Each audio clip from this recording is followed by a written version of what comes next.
On continue cette deuxième partie sur le développement limité. Et avant d'aborder la suite, je voulais d'abord vous soumettre un petit défi en relation avec la dernière opération qu'on a vue, celle sur l'intégration. Donc, j'ai traité un exemple, c'est-à-dire celui du développement limité de ln de 1 plus x, et je vous ai montré comment, en utilisant cette opération et cette propriété, on arrive à trouver ce développement limité à partir de celui de sa dérivée, c'est-à-dire qui est 1 sur 1 plus x. Et là, je vais vous demander, sous forme, vous allez pouvoir le faire sous forme d'exercice, en appliquant bien sûr la même méthode, mais vous verrez, il y aura des adaptations et il y aura quelques différences auxquelles il faudra faire face. Donc là, je vais vous demander de chercher le développement limité d'ordre 5 en 0 de arc tangente de x. Donc là, vous ferez ça, tête reposée, et on verra après ce que vous avez obtenu et si vous avez bien compris la méthode pour l'appliquer à ce type de situation. Voilà. Donc aujourd'hui, on a déjà vu cette notion de développement limité. Vous avez vu comment on peut obtenir le développement limité de certaines fonctions en utilisant soit des astuces de calcul, soit des équivalents, soit des choses comme ça. Mais je sens qu'il y a une question que vous êtes en train de vous poser. À part ces astuces, à part les équivalents, d'ailleurs les équivalents, c'était pas très satisfaisant. Ça nous donnait à peine un développement limité d'ordre 1. Bon, pour cosinus, on a obtenu un développement limité d'ordre 2, mais ça ne nous a pas permis d'aller plus loin.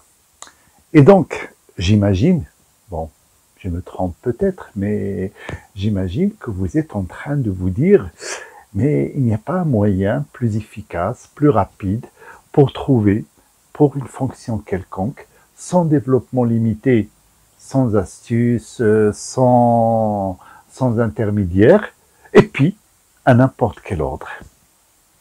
Eh bien, je suis content de vous dire oui, il y a une méthode, et c'est cette méthode qu'on va voir aujourd'hui. Alors, la méthode, ou plutôt la clé de la méthode, s'appelle la formule de Taylor-Young. Alors, il est présenté sous forme d'un théorème, et vous allez voir qu'il va vous donner effectivement la clé pour obtenir le développement limité d'un certain nombre, d'un bon nombre de fonctions que vous utilisez au quotidien. Alors, qu'est-ce qu'il dit le théorème? Vous avez un entier n, un entier naturel n, et vous avez une fonction f définie sur le voisinage de 0. Et cette fois-ci, 0 est concerné aussi. Il n'y a plus la petite réserve définie au voisinage de 0, sauf éventuellement en 0. Cette fois-ci, la fonction, elle est définie en 0. D'ailleurs, on est obligé, puisque la suite de théorème, la suite va nous obliger à faire ça. Alors, qu'est-ce qu'il dit le théorème? Si la fonction f est de classe Cn, alors rappelez-vous, c'est quoi classe Cn? Ça veut dire que la fonction est dérivable n fois, c'est-à-dire on peut obtenir la dérivée énième de f, dérivée première, dérivée seconde, dérivée troisième, jusqu'à la dérivée énième, et que la dernière dérivée, c'est-à-dire la dérivée énième, est continue. Donc, le théorème dit, si f est de classe Cn sur ce voisinage de 0, alors généralement c'est un intervalle ouvert qui contient 0, alors, si vous avez ça, alors f admet un développement limité d'ordre n en 0. Donc ça, c'est la première bonne nouvelle. Donc, il existe ce développement limité. Il n'y a pas de problème. Mais vous allez dire, mais bon, c'est bien, on sait qu'il existe, mais comment l'obtenir?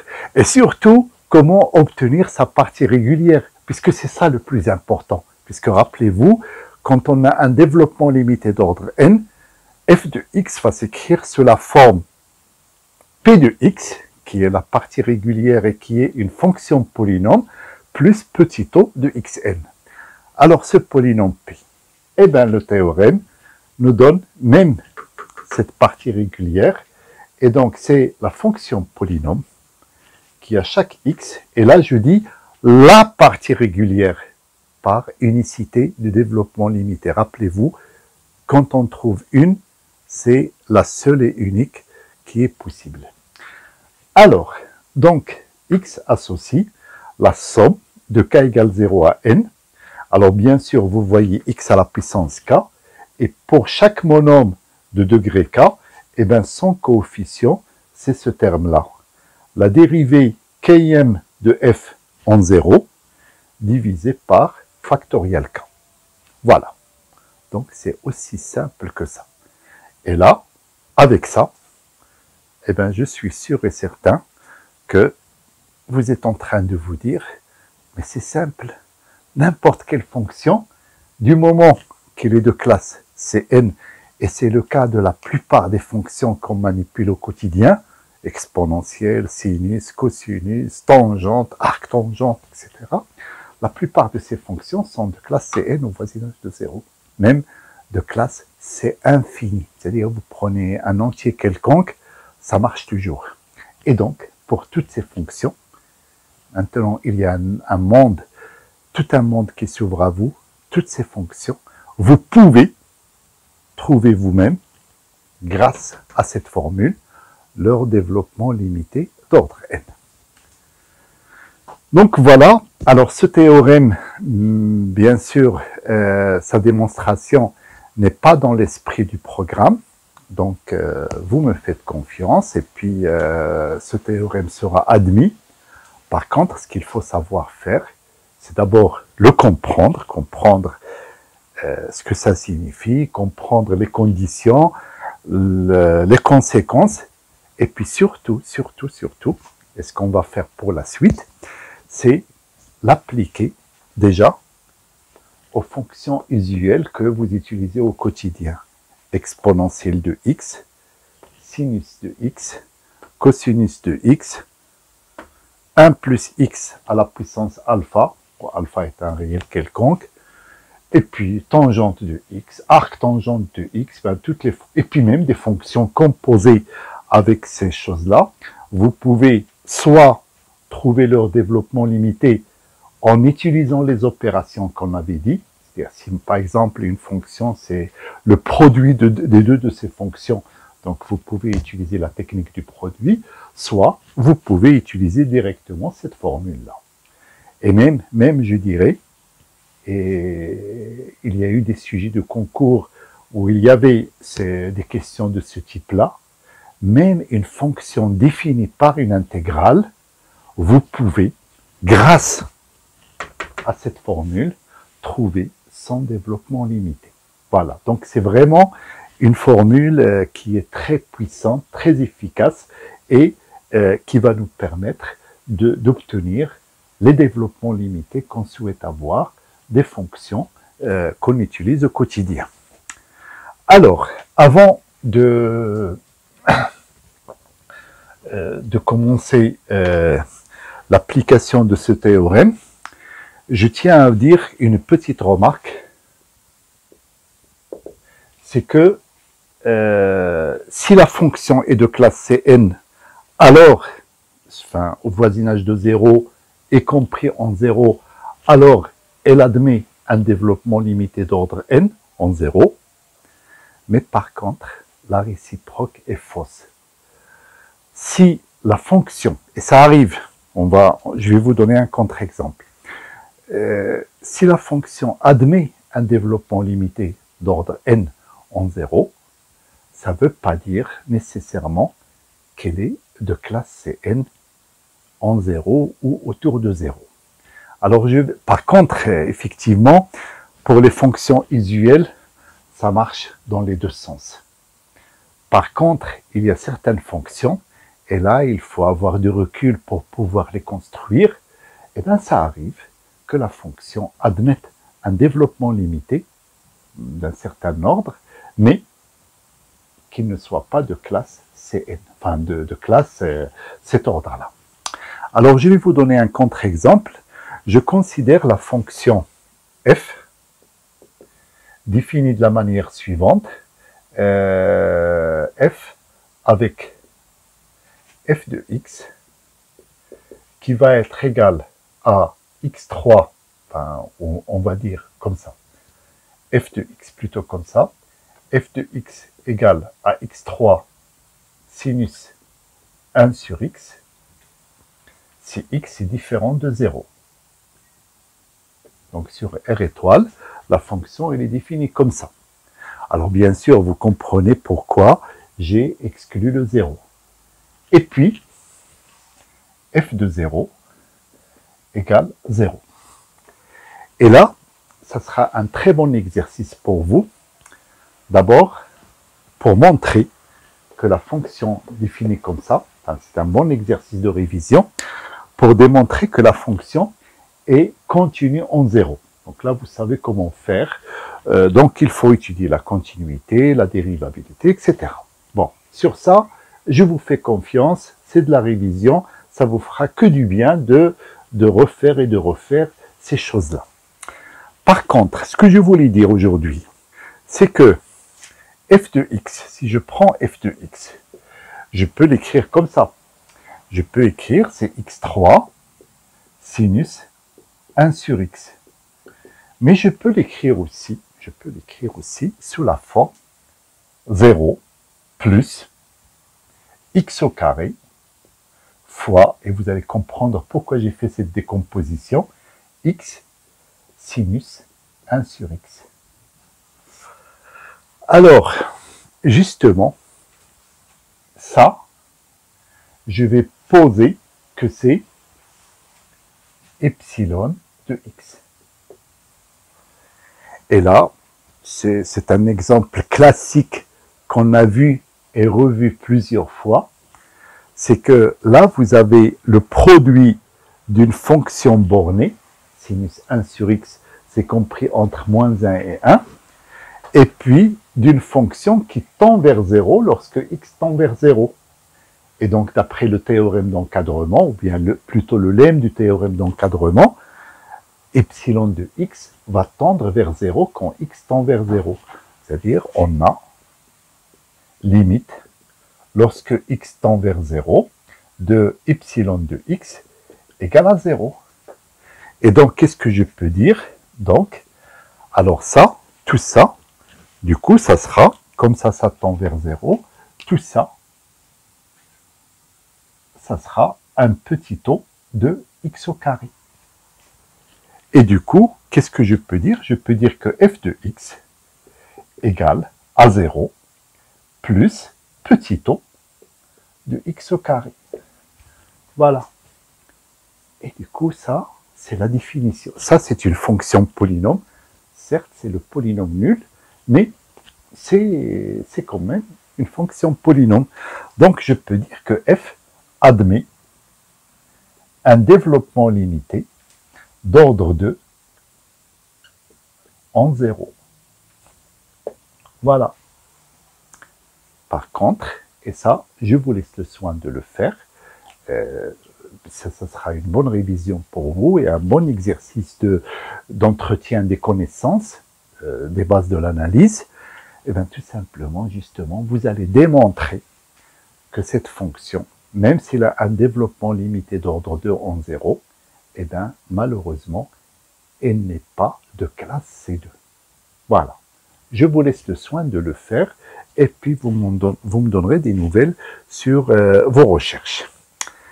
Alors, maintenant, ce qu'on va faire, on va revenir à notre théorème dans le bon sens et on va essayer de l'appliquer pour trouver le développement limité de chacune de ces fonctions à n'importe quel ordre. Alors, je ne vais pas le faire pour toutes les fonctions. Je vais vous le montrer pour une ou deux, comme ça, de voir comment appliquer la méthode. De toute façon, ça doit faire partie des choses qu'il faudra maîtriser à la fin de la première année.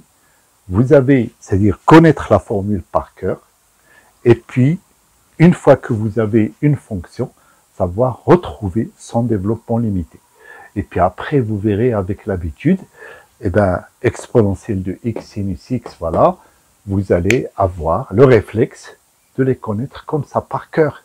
C'est-à-dire sans se forcer, ça va devenir, ça va faire partie de vos connaissances de base. Comme je dis toujours, maintenant quand je vous dis delta, pour un trinôme du second degré, vous n'avez pas besoin de réfléchir. Vous dites tout de suite b carré moins 4ac. Ben, j'espère que d'ici la fin du mois, quand je vais vous dire développement limité d'ordre 3 de sinus x, eh ben, vous allez me dire tout de suite c'est x moins 1, voilà, etc. Voilà. Allez.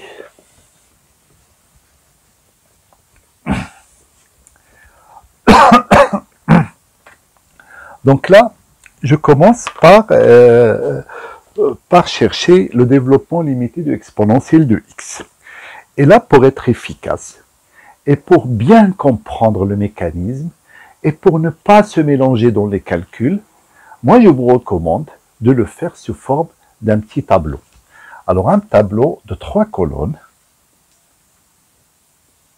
voilà, et donc là, vous mettez la valeur de k, l'expression de fk de x, c'est-à-dire l'expression de la dérivée km, et puis après, la valeur que prend la dérivée km en 0.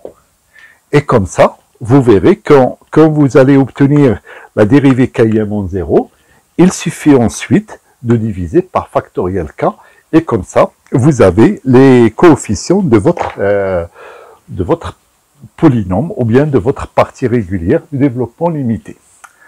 Alors, en 0, alors ça, la dérivée d'ordre 0, je rappelle, c'est la fonction elle-même. Et donc là, la fonction exponentielle de x, et quand on l'applique en 0, ça fait 1. Alors après, je passe à 1. Toujours, enfin, ça veut dire la dérivée première. Donc c'est toujours exponentielle de x. Et donc ça donne toujours 1. Je passe ensuite à 2. Donc ça va faire toujours exponentielle de x. C'est-à-dire, quand je dérive l'exponentielle, je tombe toujours sur l'exponentielle. Et donc, ça donne toujours 1. Et ainsi de suite. Alors, pour la fonction exponentielle, je ne vais pas le mettre pour 3, pour 4. Par contre, vous verrez que pour les autres fonctions, pour pouvoir trouver le terme général, enfin l'expression de la dérivée énième, on a peut-être des fois besoin de faire quelques dérivés, se faire la main avec quelques dérivés pour arriver à trouver l'expression de la dérivée énième. Donc là, pour n, ça pose aucun problème, c'est toujours exponentielle de x, et c'est toujours 1 à ce niveau-là. Et donc, du coup, quel est le développement limité d'ordre n? Eh bien là, vous divisez par factoriel 0, là, vous divisez par factoriel 1, là, vous divisez par factoriel 2. Là, vous divisez par factoriel 3 jusqu'à factoriel n. Et donc, quand vous êtes sur k, et bien tout simplement, vous avez 1. Et le 1, vous le divisez par factoriel k. Ben, voilà ce que ça va donner. Ça va donner la somme de k égale 0 jusqu'à n. Et bien, le numérateur, c'est toujours 1, puisque c'est 1 sur k factoriel, voilà, x à la puissance k plus petit o de xn. Voilà. Donc vous avez, vous voyez, grâce à cette formule, tout de suite, le développement limité de l'exponentielle. Et rappelez-vous, quand on a fait les opérations, quand j'ai fait les multiplications, je pense que c'était la multiplication, j'avais donné le développement limité d'ordre 2 de l'exponentielle de x, et j'avais dit c'est 1 plus x plus 1 demi de x au carré. Et donc là, vous comprenez d'où vient ce 1 demi, puisque ça va faire 1 sur factoriel 2 fois x au carré, puisque ce factoriel 2, c'est 2. Après, si vous voulez obtenir l'ordre 3, eh bien, ça va faire 1 plus x plus 1 demi de x au carré plus 1 sixième de x3, et ainsi de suite. Voilà, donc pour l'exponentielle. Alors ensuite, je vais faire avec vous pour le sinus, et puis je vous laisse le soin de le faire de manière autonome pour le cosinus, et pour 1 plus x à la puissance alpha. Et puis, si vous avez compris le principe, vous pouvez le faire. Bon, pour la tangente, peut-être il faut s'arrêter à 3, puisque au-delà, la dérivée va devenir, le calcul de la dérivée va devenir fastidieux. Voilà. Mais déjà, pour un ordre de type 3, 4, 5, vous pouvez y aller et vous pouvez le faire. Alors, maintenant, je vais le faire pour la fonction sinus. Et là, vous allez voir on va avoir la confirmation de quelque chose qu'on a déjà vu et qui a un lien avec la parité de la fonction sinus. Alors, en 0, ça va donner sinus x. Et puis sinus de 0, c'est 0. Comme par hasard, 0 est pair, et donc le coefficient qui correspond est nul. Je dérive, ça fait cosinus x. Cosinus de 0, ça fait 1. Ensuite, je dérive, la dérivée de cosinus x, c'est moins sinus x. Et là, ça fait 0.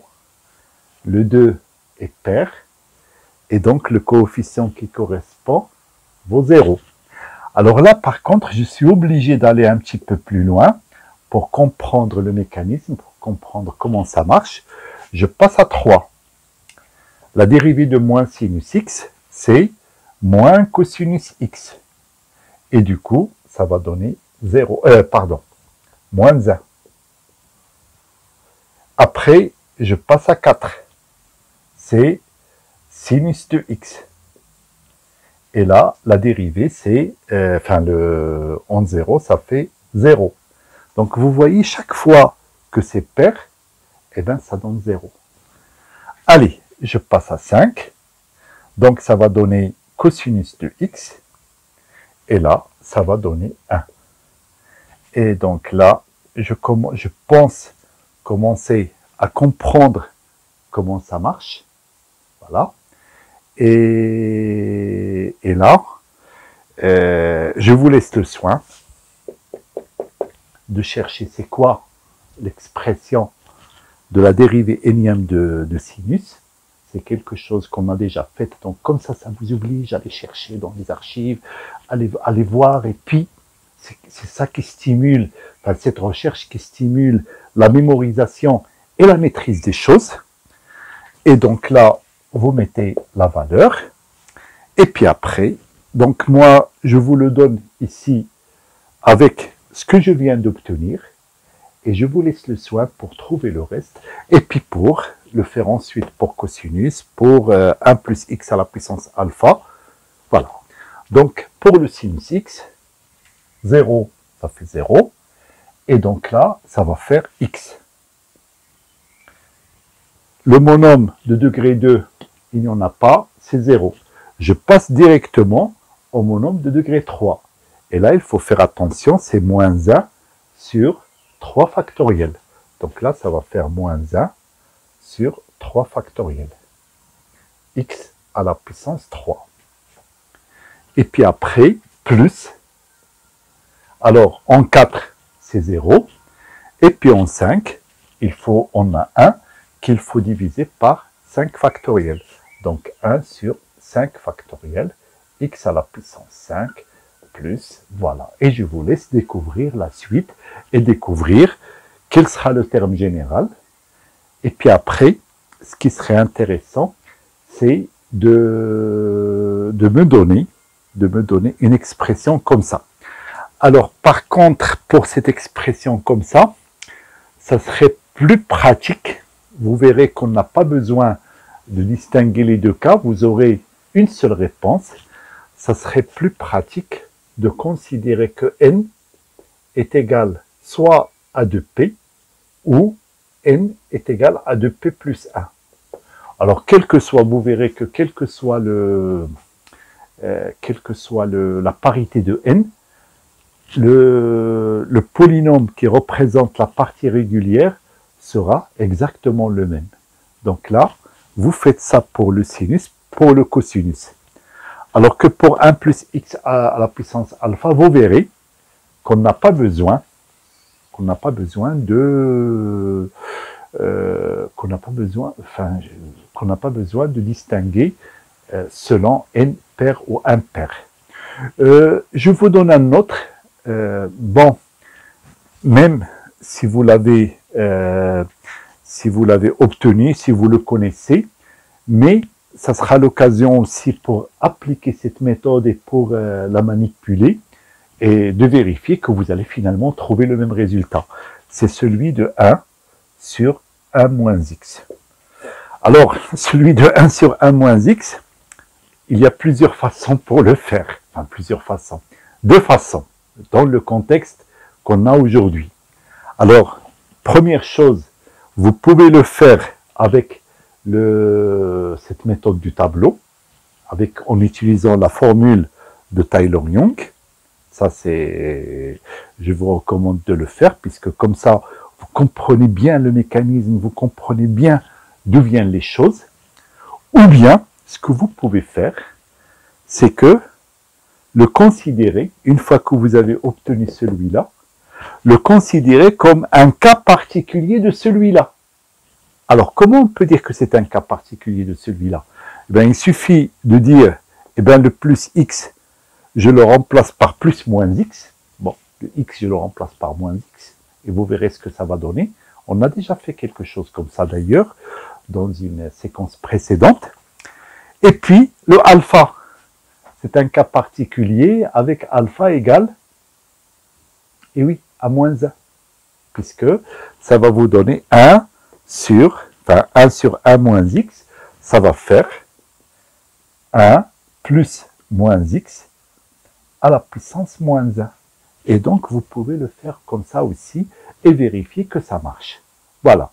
Alors, bien sûr, comme cas particulier, j'ai cité le moins 1 et je peux citer aussi, un demi qui va vous donner tout simplement racine de 1 plus x. Eh bien, bon courage pour toutes ces investigations. Il y a du travail, c'est-à-dire il faut s'approprier ces choses-là, arriver à les trouver soi-même, et comme ça ne sera pas des formules mystères. Sinus x égale x, ça vient d'où? Là, en le faisant comme ça, de manière détaillée, vous allez comprendre le fond des choses, et vous allez comprendre d'où ça vient. Et du coup, ça sera facile pour vous, ça sera facile, oui, de le retenir et de le retrouver et de l'utiliser quand c'est nécessaire. Voilà, bon courage.